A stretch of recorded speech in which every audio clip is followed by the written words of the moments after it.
soy Alexis Munt y yo trabajo para un instituto de investigación en Viena, Austria, que hacemos análisis de política de vivienda y somos consultamos a la administración de Viena, también de Austria e internacional. Y he sido invitado para hablar hoy en la jornada sobre el tema de la vivienda asequible que se ha celebrado aquí en Bilbao. Tenemos muchas casas sociales en alquiler y tiene dos elementos claves. Uno son las casas municipales, son casas públicas que son del municipio, que no se han privatizado desde los años 20. Básicamente es un parque de 210.000 viviendas. Y luego el otro sector que también se considera el alquiler asequible son las cooperativas, lo que llamamos nosotros las cooperativas. Es un poco un concepto diferente a España, porque son empresas muy grandes y a nosotros, si se traduce literalmente del alemán, son promotores de utilidad pública. Así que ellos son a largo plazo, piensan en el bien público.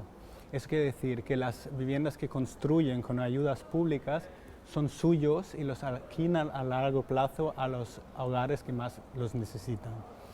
Y no se venden en el mercado. Básicamente el porcentaje de las viviendas que se venden en el mercado es muy pequeño.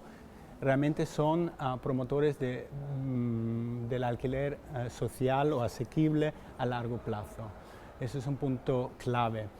Y lo que construyen es no solamente para los miembros de la cooperativa, sino son para un mercado más o menos libre, regulado por ley, porque la administración define quién tiene los ingresos máximos, quién está por debajo y tiene la posibilidad de conseguir una vivienda así. Eso es muy diferente a otros modelos de cooperativas que hay por ahí.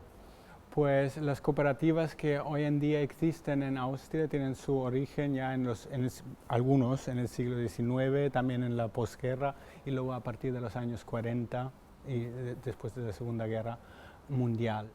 ¿Cómo funcionan? Eso define una ley federal, porque también en las otras regiones de Austria existen esas cooperativas o empresas de utilidad pública, como lo llamamos. Y la clave es que sí pueden hacer un superávit, sí pueden hacer un lucro, pero tienen que reinvertir ese lucro, ese superávit, en la construcción de nueva vivienda. Eso quiere decir que es un circuito cerrado. El capital, una vez destinado a una función social, no se pierde. Eso es un punto clave.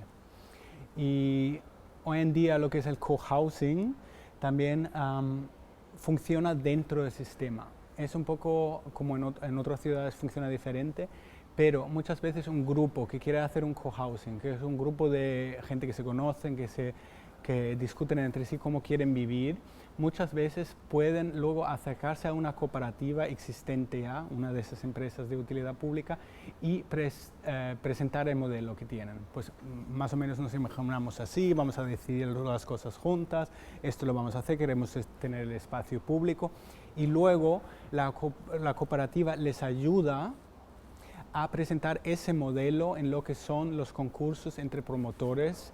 Es donde empieza el subsidio del municipio para esas cosas sociales. No es un proceso directo y seguro, pero es una manera de ayudar a los grupos, digamos, de base que quieren hacer cohousing, utilizar los agentes ya existentes, que son las cooperativas, para luego tener acceso a subsidios a largo plazo, que son del municipio. Así que la cooperación tiene un poco la función de intermediar entre lo que es el grupo de base y lo que es el municipio que lo financia. Existen varios tipos, eso no está tan claro, pero puede ser sobre el suelo que es del municipio o del fondo y se va a mantener en propiedad del municipio. Y tú solamente adquieres el derecho a vivir a largo plazo dentro de eso. Pero también existen los modelos donde el fondo te vende el terreno a un precio determinado una vez que has ganado la promoción el concurso de promotores, te vende ese suelo y luego ya es a largo plazo dentro de este grupo de cohousing, ¿no? Tampoco se puede vender viviendas únicas a los que son los miembros de ese cooperativo, de ese cohousing, sino si uno se va, otro viene. Y muchas veces eso lo decide el grupo de base que está responsable de mantener ese edificio. Otras veces también el municipio tiene el derecho de proponer algunos hogares, pues a ver si ellos quieren reemplazar uno que se mueve del concepto.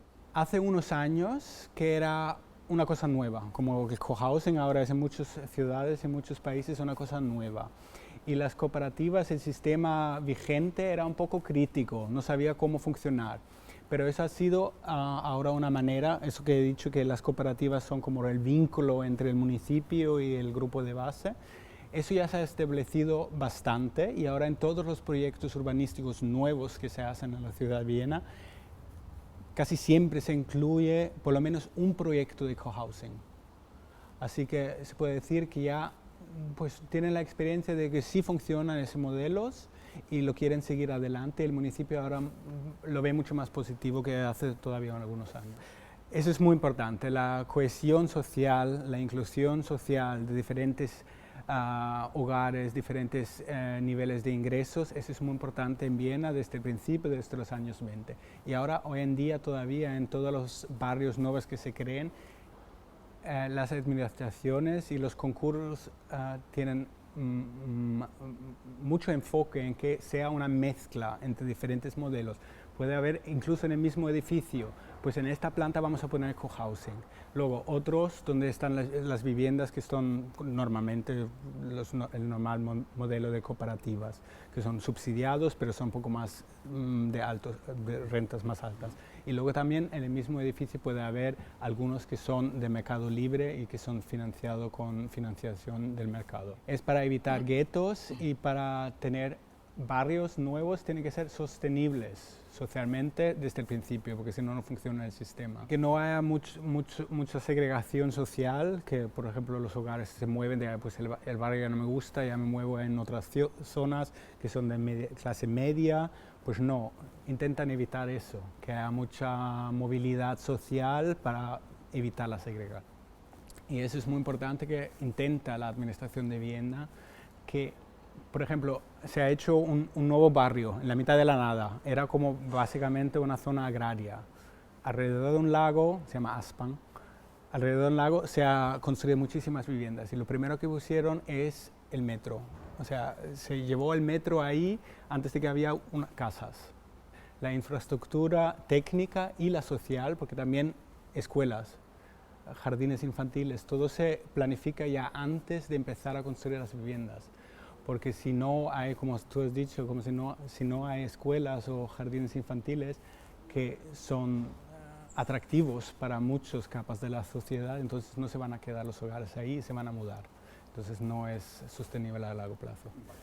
Hay diferentes modelos, como en todos los proyectos de cohousing. Puede haber el grupo de base que empieza con todo, la idea, la distribución, todo lo que tienen que tener, cómo quieren convivir. Eso es un modelo y luego podrían ir a la cooperativa y presentar su modelo. Pero también lo que pasa es que muchas cooperativas tienen ya un plan, más o menos cómo va a ser el edificio, cómo van a ser distribuidos los espacios públicos o comunes. Y luego los inquilinos futuros pueden decidir en algunas cosas. Pues aquí tenemos esta sala, vamos a poner de gimnasio, vamos a poner para hacer yoga, pues vamos a hacer una cocina común, vamos a hacer... Eso es un poco el modelo más pequeño de participación, pero hay diferentes rangos de participación. Uno que viene completamente de base y otro que es como más bien en detalles, que se pueden decir. El sistema muchas veces es, incluso cuando hay cohousing, el municipio se reserva el derecho de proponer gentes en la lista de espera general para... Entonces, eso a lo mejor son hogares que sí se interesan por el proyecto, pero no quieren participar 100% en todo lo que es vivir en común. Pues hay que estar abierto, tener una mente abierta, ¿no? Como que también el municipio de Viena al principio estaba un poco crítico, pero como ya han empezado, se empieza con un pequeño proyecto, a lo mejor lo tienen buena experiencia, a lo mejor algunas malas, pero se pueden ajustar, pero que hay que tener el modelo abierto, cómo funciona el subsidio y dejar grupos de base proponer proyectos como quieren hacerlo. A lo mejor no funciona a la primera, pero luego a la segunda o a la tercera. Eso es muy importante. También se podría hacer, por ejemplo, si el municipio tiene un terreno, lo puede dar en derecho de uso, ¿no? Porque se conserva el derecho de la propiedad del terreno, pero el derecho de uso se puede poner a un grupo de base o una cooperativa que se interesa por el cohousing. Entonces el riesgo para el municipio es un poco más pequeño que vender o dar el suelo por sí. Allí el cohousing funciona más bien que el grupo de base se compra un terreno o incluso un edificio existente para rehabilitar y luego realizan ahí su sueño de cohousing ellos mismos. Y solamente las regiones más rurales ahora empiezan a dar también créditos a largo plazo para proyectos así. Yo creo que es un poco que ven que en Viena ha funcionado en algunos modelos y se inspiran unos a otros.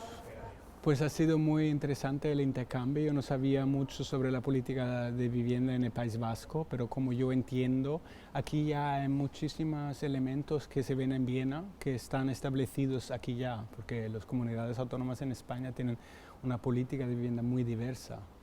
Y algunos elementos, como por ejemplo ahora fortalecer el alquiler, la vivienda en protección oficial, pero en alquiler, esto es una cosa que es básicamente la raíz del sistema de Viena y eso ya se ha empezado aquí, ya está bastante avanzado aquí en el País Vasco. Eso me ha interesado mucho ver cómo son las diferencias, pero también muchísimas paralelas que existen. Pues muy importante es que es una tarea a largo plazo, como ha dicho uno de los ponentes también. No se puede copiar, se pueden copiar algunas ideas, algunos elementos, pero realmente lo que tiene que ser es el compromiso político a largo plazo, que se va a establecer un parque de vivienda en alquiler social, eso sí, y tiene que tener la financiación, el compromiso estatal para conseguirlo.